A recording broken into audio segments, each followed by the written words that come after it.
आती हैं, कुछ कहना चाहें? मुझे लग रहा है गोलू जी आएंगे तभी एनर्जी आएगा मेरे अंदर से। आइए गोलू राजा जी, मुझे पता था इंतजार कर रहे हैं सबके सब। लीजिए। अरे डिम्पल जी हमारा बुखार लागल बा।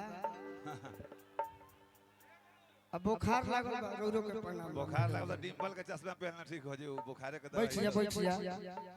कारण का वजह जानी बुखार के।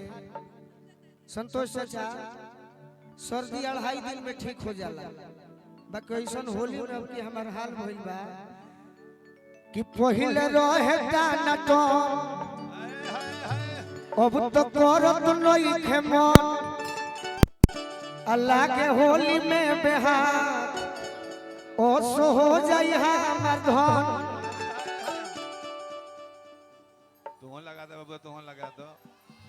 देवर भौजाई खेल लो होली। खा के आई बड़ू का तो चढ़ते फागुन